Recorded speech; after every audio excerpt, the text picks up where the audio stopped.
Straight out of Narawa here, New Zealand, here's Maurieo.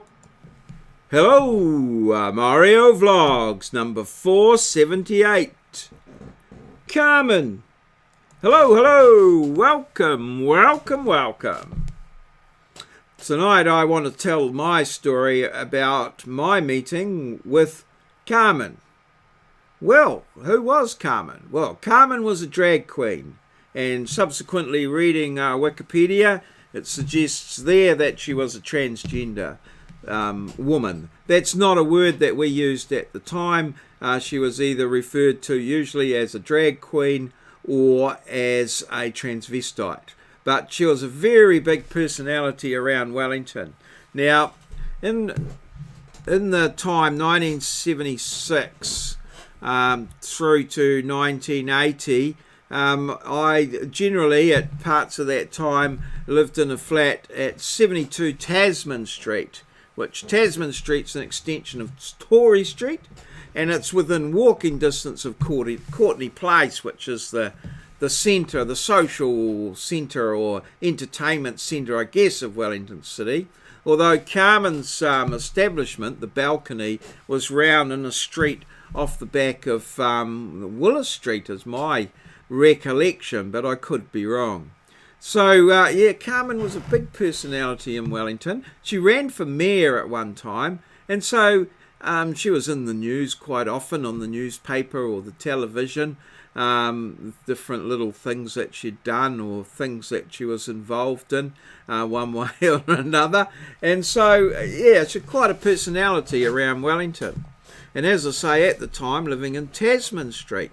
Now, down Tasman Street, just at the top of Tory Street, opposite the Cricketers Arms Hotel, there was a little corner store or dairy there, operated by an old Chinese gentleman who, I always called him Jimmy.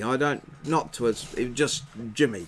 That was what we knew him as down at Jimmy. Jimmy was there, whatever.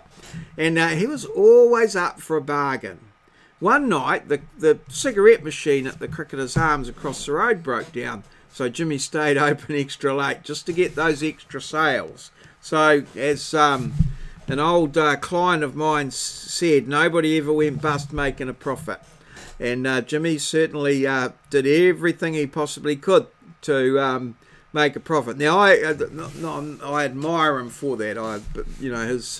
His work ethic and his philosophy was brilliant. But this was his little shop in some ways, and his personality was quite unique. He was I'd say a fairly elderly Chinese gentleman. And sometimes, I can remember going in there and he'd be writing a letter or something, and it was written in, Chinese letters and that, which makes sense really, I suppose. But whenever you went in there, Jimmy would sort of follow you around or engage with you, and his English was, it was understandable, but it was, sort of clipped, I suppose, not fluent. But he'd follow you around and he'd say, do you want eggs? Or do you want this? And he'd make all these little suggestions as to what you might want to buy, cabbages, that sort of thing. And he'd always, you seldom left his shop, I suppose, without something, or you usually had gone in for something, but you probably left with more than what you actually wanted. So anyway, this one afternoon I was in there, and lo and behold, there was Carmen in there doing a bit of shopping. Now, I don't know where she lived around that area or why she was there, but just so happened she was there, and I noticed her there and tried not to stare, but, obviously, it's Carmen. Anyway, Jimmy was following her around. Yeah, you want that? Anyway, I was sort of listening, and he was just doing his usual thing. And then he got to the thing there, and I heard him say to Carmen, "Do you want some cheese?" And Carmen replied, "No thanks, I'm cheesy enough as it is." Which I just cracked up. I've remembered that for the rest of my life that someone like Carmen there could have a good laugh at herself and be bloody humour. I thought it was extremely funny. No thanks, I'm cheesy enough as it is. And yeah, ever since I've always remembered that. So that's my little fond memories of Carmen, I guess, Jimmy, and my time I spent living in Tasman Street, which was a great time for me in my life. Was a very good time to live in Tasman Street. I didn't have a car, and it's probably just as well I didn't, because my social activity usually meant that by the end of an intense amount of social activity, I was usually quite incapable of driving. And so living in Tasman Street, quite handy to town. I could get a bus home or walk or get a taxi, that sort of thing. So it was great times. Always enjoyed my time in Tasman Street, and yeah, look back on it fondly. And so let's bring ourselves into the 21st century, back to reality, and we'll have a look at the diary. So I had a great day today. Went in and did a 2-hour sort of in the CAD room with my guys designing a subdivision using 12D software, and then had an afternoon out in the field, or a long walk in the park with my engineering survey students, because we went out and we looked at external control. So we went for a bit of a walk, probably walked maybe 2-3 kilometres. Well, I didn't. I drove in my little RAV4, which was the first times I've sort of used it in and about the streets and up and over curves and things like that. And yeah, I was quite pleased with that too. So yeah, all in all, a bloody marvellous day. Good weather, a great group of students. And we had a lot of, well, I had a lot of fun. I hope they did too. So yeah, 478 Carmen. So that was 6 hours of teaching. Web crap of the week coming up later. So, you know, get ready for that. Get all rested up and ready. We've got that coming up. We've got a little number puzzle for you tonight. And hint 142 on where, what, who. Yeah, done a little bit of prep. I've got a bit of a break between my first class 8 till 10, and then the next one's not till 1. So that was all very good. Great times.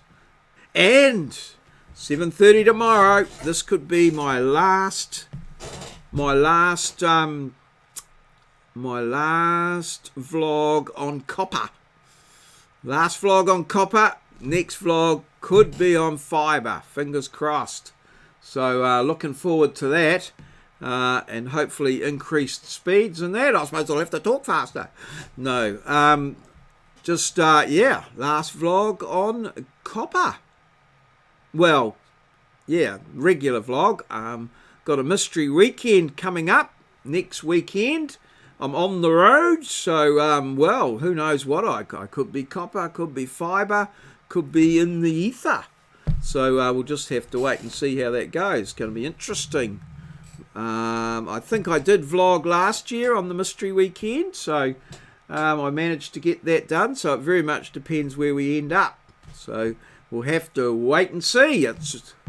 I asked my wife, where are we going?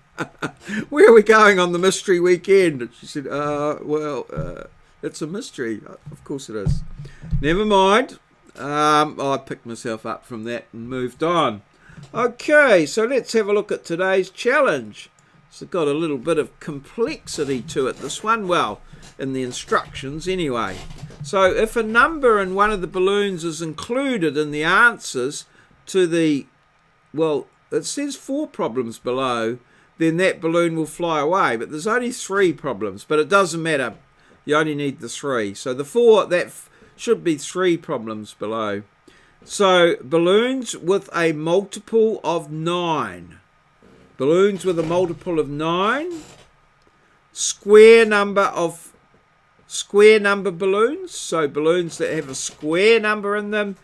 And prime number balloons. So which one is left? Not divisible by 9. square number and prime number could all float away, which one is left? This is the question. Now, yesterday's question was a rebus, and this one here is, wait for it, unfinished symphony. Unfinished symphony. Yes, and Moz got that. So he keeps his clear hold on the Hall of Fame, 10 in a row, and he's done that up to 4 days. So yeah, we need, well, you've got to get in quick to get in front of Moz, but he's doing a sterling job there. I think it's 4 days. We'll have a bit of a countdown. Somebody must answer a question before Moz. We'll just have to wait and see. But yeah, so that's great stuff. And well, good night from me, and we'll see you tomorrow, full of fibre. Thank you very much for liking and subscribing and commenting. Your support for Maureo Vlogs is appreciated. All good. Cheers. See you. That's all, folks. Smash that like button.